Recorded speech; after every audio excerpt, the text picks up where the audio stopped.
Ladies and gentlemen, welcome back here from the MLG studios in New York City. My name is axeltoss. I am joined by axslav, and you're watching Heart of the Swarm, King of the Hill, Mondays and Fridays, 5 p.m. Eastern. That's what's going on right here, channel MLG. If you want to participate, you have to be very good at the game, though, if you want to participate. A well-known pro or a high grandmaster, at least on this day, because a lot have come out to participate.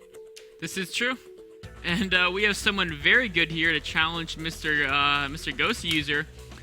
On Friday, he actually played as well. He did. He won a couple games on Friday. Yeah. 5 in a row, I think. Yeah, and he lost 0 games. So let's see which of these players can give the other player the first loss of a game. Crank on a 5-game streak, Goswser on a 2-game streak. Both players undefeated, but you know what? One of them's going to take a loss, and a loss in the column today, man. I wonder who. Goswser has been looking so strong. He looks like he's been playing a lot of Heart of the Swarm, and he looks like he can take a game off of anyone. However, Crank, as you said, won 5 games in a row on Friday, but what were the caliber... what kind of names did he beat? Because I wasn't here, so... He beat some pretty good people. Yeah. He beat Krolu, Yep. who's ranked 20 GM. Yep. He beat Lomo, who's ranked Terran, 40 GM, 45. I don't. It's somewhere up there. He beat Blade, who's ranked 40 GM. The Zerg, yep. He beat another Zerg player. Cats, right? He beat Cats. To start yes, things off, I yes, think. he beat Cats. And I forget the last player. All very good though. I was watching the VODs on youtube.com/official MLGSE2, and the game versus Blade, that was a really long one, wasn't it? Like Well, there's a couple that were 40 really minutes, long. yeah. The Blade one was really long, and the Lomo one was like 27 minutes, but it was really good. The game versus Lomo, I'm actually going to go over that on Wednesday on Rules of Engagement, because it was some pretty cool strategies used by Lomo. Good. Crank did prevail, but it was like a really, really cool game. So check that out on the YouTube site, youtube.com/official MLG, and also tune in on Wednesday for Rules of Engagement. To go over there as well. Awesome. Looking forward to that, of course. Here we are in game number 3 of the evening. Goswser currently on a 2-game winning streak, trying to extend it to 3, of course. You don't get anything much. Well, I guess you get honor, pride. I don't know. There's lots of things you get, but as far as monetarily, 5 is the number you're looking for. In the bottom right, we have the Red Zerg player Goswser, who is currently on Team Millennium, and his opponent in the top left is the blue Protoss player Crank, Team Axiom. And the players talking about the Axiom house. Of course, Crank, it's a little bit early in Korea, but he loves the game. StarCraft 2, loves Heart of the Swarm. Who doesn't? No, yeah, who doesn't? And he's willing to get up early to play a little thing of that. You know, that's something I think more people should do in life. Yes. Is you're like, you know what? I could wake up at 8 a.m. to get to work at 9. Uh-huh. I could wake up at 7:30 to take a half-hour jog, then get to work at 9. I could wake up at 6 to play an hour and a half of StarCraft. And still get my then jog go in. on and still get your jog in, and then go to work at 9 o'clock. And you know what? All that, like, mental, you get both the mental exercise at the beginning of your day from playing StarCraft, then you get the physical exercise from jogging. I don't know which order is optimal. Probably... Depends if you win or lose. Well, no, either way, it's like people, you say you're supposed to wake up and do like a little brain teaser every day. So StarCraft's like the most intense brain teaser possible. Yep. Even if it's just maybe half an hour, just 2 ladder games in the morning. Get that brain activated, you go to work, and you're not going to have the first half-hour work being, you know, trying to get your brain up to speed. It's going to boom. It's going to be already in hyper mode. You get to work, and you have to actually, like, you're like, wow, work is so easy. It is. I just put half an hour of StarCraft, now 8 hours of work, no problem. Well, and the reason I would reserve the running for after you play if you lose, because like when you lose, when I lose at least, I get a little bit upset. I'm a little bit charged up. So like going for a run, you're probably gonna run it faster per mile than versus if you just win a lot. Because if you win a lot, you just want to play more. But if you lose, you kind of want to take it out on something. So take it out on your feet, go for a little jog, and think about what you did wrong in those games. And then when you return from your jog, Even if you win, you could still. Yeah, even so, just think about StarCraft. There was a very good Warcraft 3 player called Yane, and during tournaments, between every single map he played, he would get off his chair and do like 10 to 20 push-ups or something, just to like... He's pretty strong, isn't he? De-stress, yeah, because he would do it every single map. So that adds up to a lot of push-ups throughout a day. But yeah, he would do that just to like de-stress himself, which I thought was a pretty cool little idea, and also just get some exercise. Awesome. Exercise never hurt anybody, Yeah. except for the guy who ran into a car or something while he was jogging. But that doesn't happen very often. No, it doesn't. No. Very, very low chance of that. Look both ways, guys, kids. Of course, here we are in the game. This is Achelan Wastes. Crank chose the map because he's the challenger. And Goswser opening up with gas once again. So Very early gas. see if he starts up burrow Double here. gas. Start up burrow. He has out of gas. There's Evo chamber early, so fast double Evo. Chambers. What is he gonna upgrade? Well, it's gonna be Lings. I would assume so. You wouldn't go double Evo for roaches No. because the armor doesn't help us much for roaches early on. And if you're investing this much on, it would be part of some type of interesting play. Probably need Carapace first. I wonder is this gonna be some like Ultralisk rush? Oh. Like he could be trying to get a jump into upgrades. He'll be using speed leans, and then I almost can see him. Like, why would you invest in upgrades so early? There's only two reasons. One is you want to like. Your Lings will be awesome. Yeah. So, but you're sacrificing so much economy. That's true. It's either part of like a really early rush timing, but you just rather get Banelings for that, or you want to get like the fastest like 3-3 or 2-2 possible. So it could be some timing later down the road that he's already prepping for at this moment. It could be like defensive timings in a sense where, having these upgraded Lings is going to be much easier, done. right, to deal with any sort of aggression pushes from the Protoss.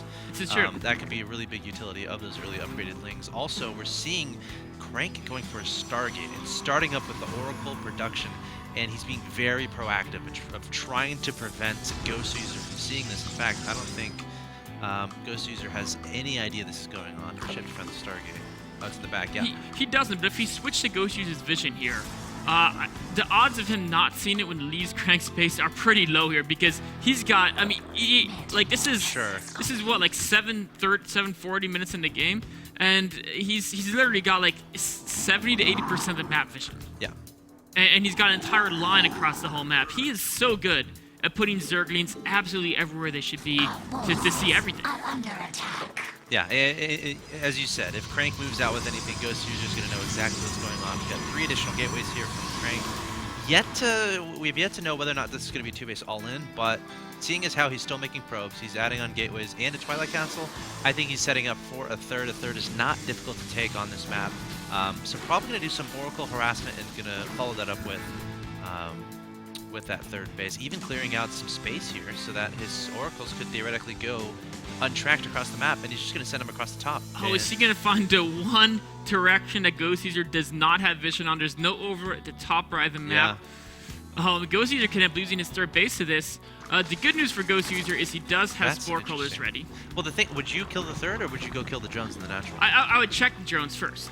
But if Goswser's Spore Crawler, I mean, the Oracles do insane damage, right? But they also only have 4 range and low life. So they're not as good at picking at workers, working around a turret, as opposed to like a Banshee or a Void Ray.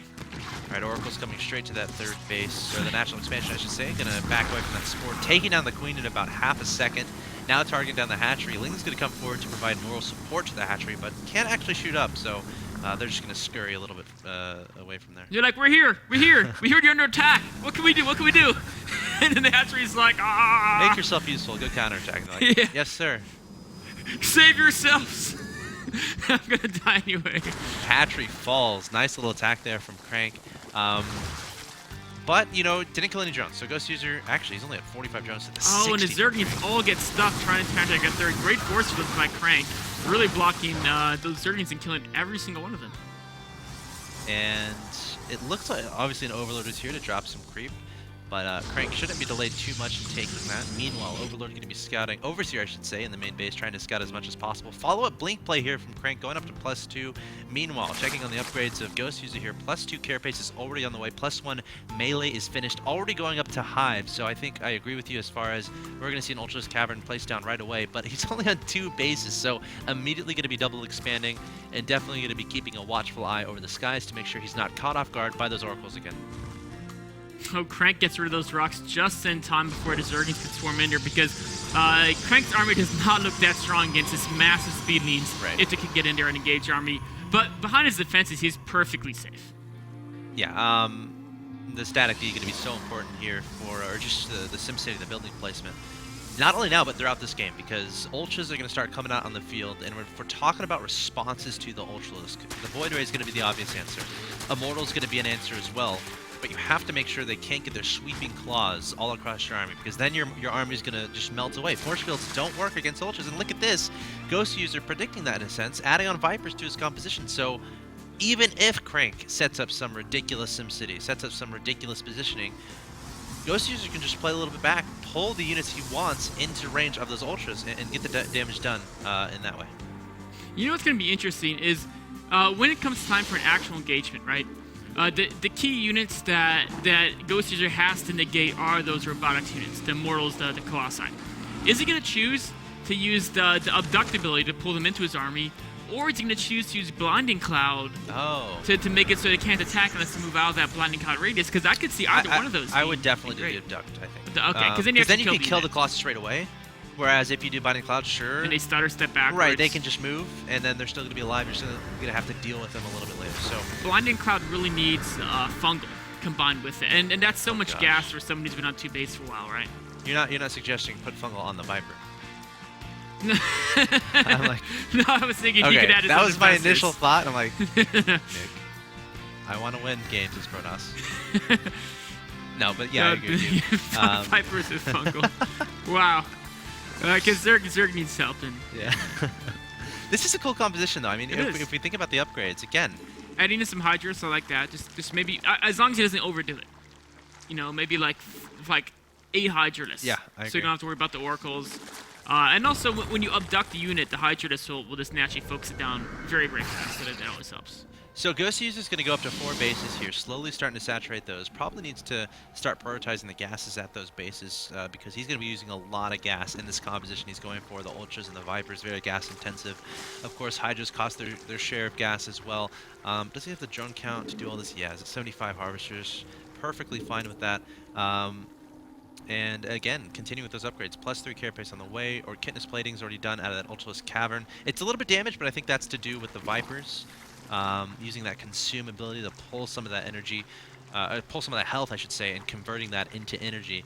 And now I feel like Goswser should be safe from any attack across the field here from Crank. The question is, when is Goswser going to decide to try to be aggressive? Crank is now set up a 4th base, and this may be what instigates Goswser to start being on the offense, because up until now, the choke points are so tight that he really can't get Ultras in there. I mean, even if he might be able to abduct 1 or 2 units, but then he's risking his Vipers because he doesn't know what Crank has. You know, he might have Blink Stalkers or something that could pick at them. But now that Crank's taking a 4th base, Crank has to move out and open, and that's where the Ultras can really, you know, use their bulk and muscle to overwhelm an army. Now let's see if Crank uses Envision here to clear off some creep. Of course, Envision has been added to the Oracle, and he is.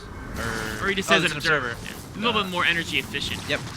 Of course, he still is using energy. Hydra is coming to play there. The observer's going to die. Oracle gets tickled. They have to skedaddle out of there. Yeah, they got to get out of there incredibly fast. And if anything, Crank got a good look of his opponent's unit composition, so now he can start really preparing. Already kind of preparing those. Seems like he's already seen it. Setting up SimCity already. As soon as he saw that fast hive, at the very beginning of the game, when he killed the 3rd base, he then went into Goswser's main, and he saw that fast hive. Yep. I think that pretty much told him exactly what was going on. No one's going to go to Broodlords off 2 bases, especially in Heartless Swarm. And also, I mean, Protoss has Tempest, so it's a strong counter Broodlords. But the Ultras are much, much stronger against Protoss now. All right, Goswser extending across the map here. Crank has to be careful to not get abducted, though I don't know how you really prevent that. I guess feedback could be great, but I don't think he has any High Templar in his army. I think you're right. I mean, he has Archons, but he didn't keep any High Templar. He's really prioritizing making sure he can deal with the Ultras, because then he can say, you know what, you can abduct a couple of units, but that's okay. Wow, there's the abduct onto 2 Colossi, an Archon, and an Immortal. They're going to get sniped away incredibly fast. Does Crank have enough behind this to deal with this competition? Warping in a bunch of Zealots here. I call them Zealots because they're not chargeless, no charge upgraded, but doesn't even matter. Guardian Shield's going down for Crank, throwing down some Force Fields, and Goswser is going to have to back away, but the story is going to be his reinforcements. Already maxed at 200 out of 200, even though he just lost a bunch of units. 60 Lings in production, 8 Hydras, and 4 Ultralisk, so I don't think he's going to die to this. Meanwhile, we do have a Warp Prism drop here in the, looks like the 3rd or 4th base here from from Crank, dropping some Zealots. Going to be warping a lot more in the main base. About 20 Zealots warped in there for Crank, and Goswser is going to have a headache dealing with all this. That's a lot of minerals invested, though, and Goswser's army is already under retreat. I think we'll clean this up without a big problem. You may be right. Starting down the spawning pool, let's see what kind of tech Crank can nail down here. Zealots retreating. Not sure where they're going. I guess hoping the Warpers was still there. Spawning pool taken out. Going to be remade by Goswser, and now wishful thinking. I feel Warp Prism, where are you? Yeah. 3 Zealots hiding out there in the corner. Well, luckily they might survive a little bit longer here. This is actually pretty cool because you can send them in later and try to do damage to drones when Goswser doesn't expect. Going for the exfil at the bottom left of the base. And I feel Crank's like exfilled ETA 10 minutes. The Zealots are like 10 minutes. Come now. Yeah, it's a long time. All right, if you see a Zerg swarm coming at you, would you just jump off the cliff, or would you turn around and attack? I would jump off the cliff. I would too. There's no pain. Yeah. There's no pain. No pain. You get like shredded slowly by Zerglings, and then they may not even kill you. They just like eat you, and it's gross. Yeah. Never let the Zerg take you alive. Looks like Goswser looking for another engagement here. Crank spreading out his units as much as he can. High Templar Storm is about halfway done, so not going to be able to utilize that here. I thought he had High Templars in this composition, but looks like he turned them all into Archons. Goswser coming forward here with his army. There we go. There's the abducting that Colossus about 5 feet before taking him out. And Goswser's not going to have enough here. The Immortal's just melting away the Ultras, and now Goswser's on the retreat.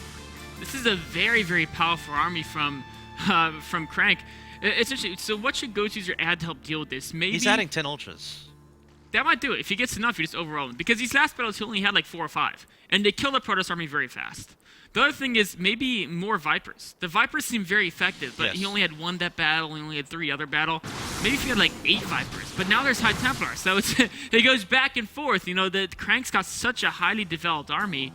But that being said, I mean, Goswser has traded, I mean, not great, but not terribly. And he's been able to, you know, basically maintain map presence. Yeah, and that's important, especially when he's trying to establish additional bases across the map. Going to be trying to be a little bit aggressive towards the top side of the map here. Has to be careful.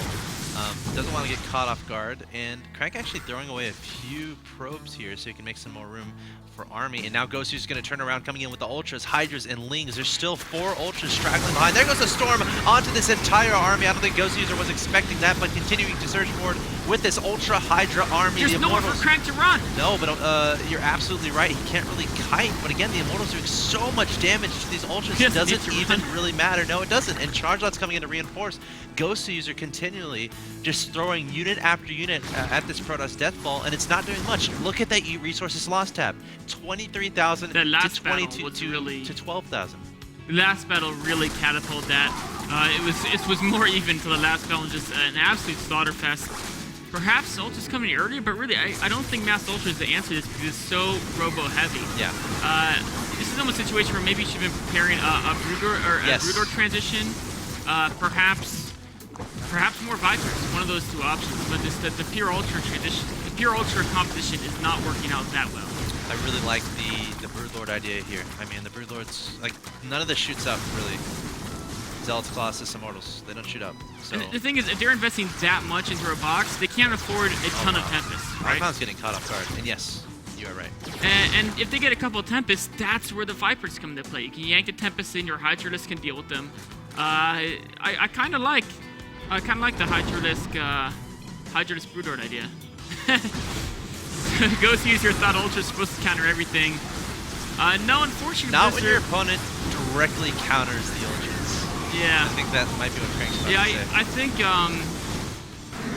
say. I think Blizzard's idea when they create the game, they're trying to avoid having one unit that beats everything. Yes. That's why they've been messing around with Infestors a little bit. And I actually like the new Ultra.